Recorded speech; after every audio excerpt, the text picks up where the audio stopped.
Bienvenue encore à l'émission Découvrir la vérité. Entre samedi et dimanche, quel est le vrai jour du repos choisi et sanctifié par Dieu? De la transcription du mot Shabbat, le terme sabbat est le nom du septième jour, donc c'est samedi, conformément à son étymologie du verbe Shabbat, qui signifie cesser. Il désigne le jour de la cessation du travail, donc le repos. C'est l'une encore des 10 commandements du décalogue. Souviens-toi du jour de repos pour le sanctifier, tu travailleras 6 jours et tu feras ton ouvrage. Mais le septième jour est le jour du repos de l'Éternel, ton Dieu. Tu ne feras aucun ouvrage, ni ton fils, ni ta fille, ni ton serviteur, ni ta servante, ni ton bétail, ni l'étranger qui est dans tes portes, car en 6 jours l'Éternel a fait les cieux, la terre et la mer, et tout ce qui est contenu, et il s'est reposé le septième jour. C'est pourquoi l'Éternel a béni le jour du repos et l'a sanctifié. Certains pensent que le septième jour est le dimanche, mais c'est pas vrai.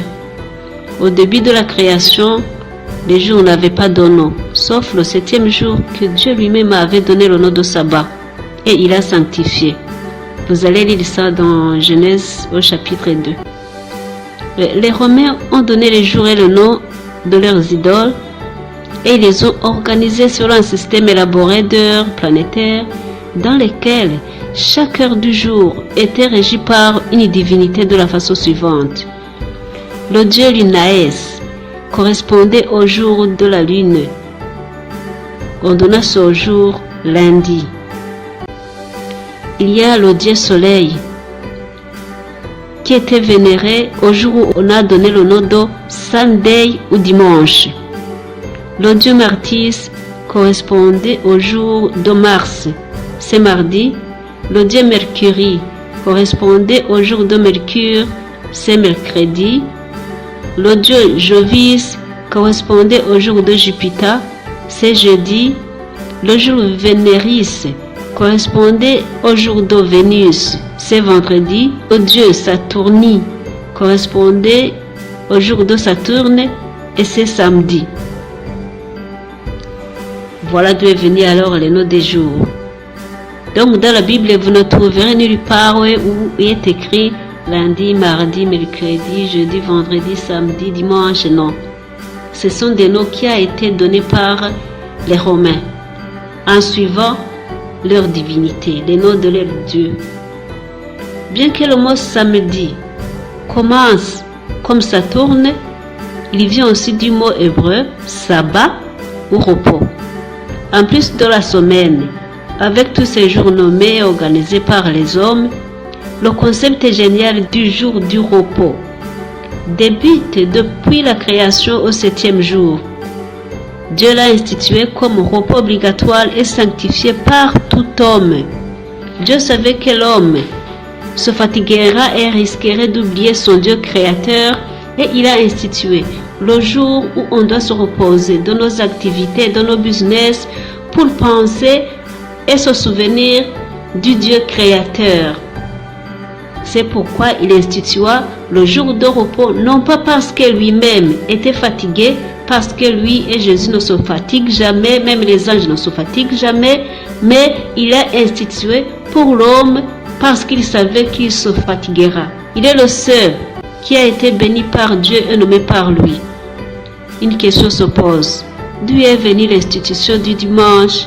D'où est venu le fait qu'on le considère comme en ces jours, le jour du considère comme en ces jours, le jour du repos? Découvrons la vérité. L'Église catholique a vu le jour autour de 313. Le pape Sylvestre, né à Rome, a tenu le premier concile à Nicée et a mis en place le credo de cette église. Il l'utilise pendant la messe. Pour sanctifier la résurrection de Jésus-Christ, il a introduit le dimanche comme le saint jour, remplaçant ainsi le vrai jour du repos, le samedi, institué par l'autorité supérieure, l'autorité divine du Créateur. Le 7 mars, en 321, l'empereur Constantin le Grand a publié un édit déclarant que le dimanche devrait être le jour du repos chrétien.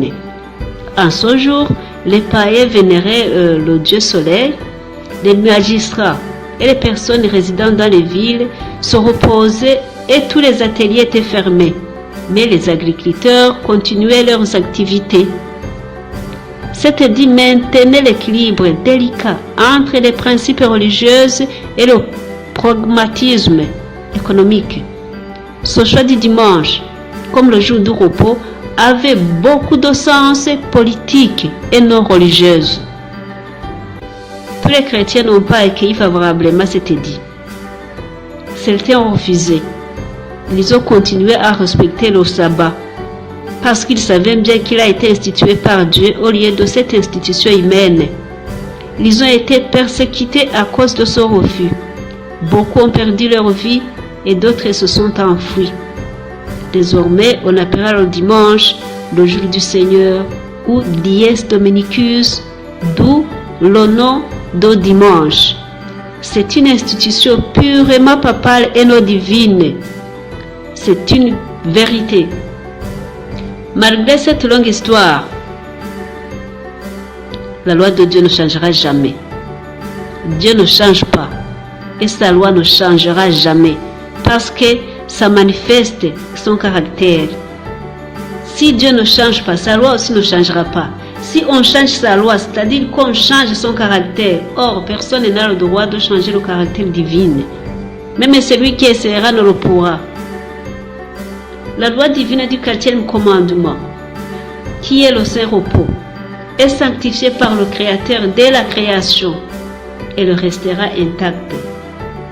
Sa loi est immuable. Aussi longtemps que cette terre et le ciel existent, découvrons une vérité.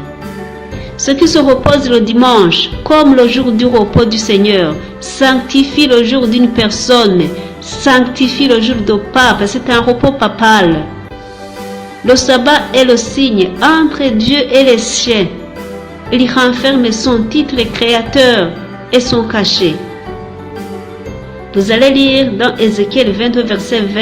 C'est là où vous lirez que il est le signe, le sabbat est le signe entre Dieu et ses hommes. Là n'est pas le cas pour le dimanche. Il faut distinguer, s'il vous plaît, le jour de prière et le jour de repos.